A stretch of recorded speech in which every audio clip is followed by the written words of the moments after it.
Because this is quite a big house and the panels are a long way from the inverter, a big part of the job, and quite a tricky part of the job, is actually stringing the cable from the panels to the inverter.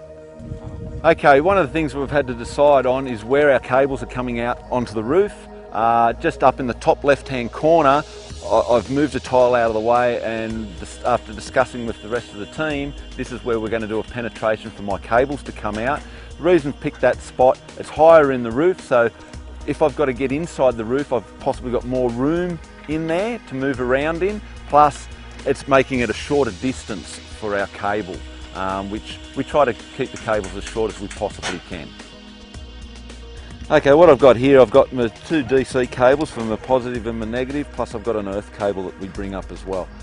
What I'm doing at the moment is I'm going to start and run these in the roof. I've got a spot down along the side near the gutter in the eave, so I can use my conduit here to just slip it along and run my cable through that part. Once I get to the corner here, down the bottom here, I will have to get inside the customer's house through their manhole and run the rest of the cable around to our exit point underneath the panels.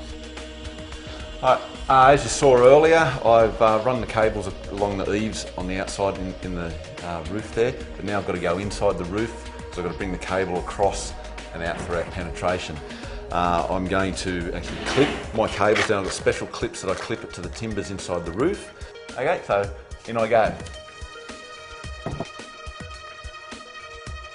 When we bring the cables up through the tile, we drill a hole in there. It's a 25mm hole we put in there, and then we pull the cables through it, but we put a sleeve over it of corrugated conduit, which is 25mm, so it's a fairly tight fit around it. But then we put a lot of silicone around and pat that down, and that actual penetration is actually done underneath the last panel. So one, it's got silicone around it, it's sealed off that way, and we've got a panel over the top of it. The chances of any water getting in there, really don't have any issues with that, with water getting inside the roof around that, as long as we do the silicone and have it under the panel.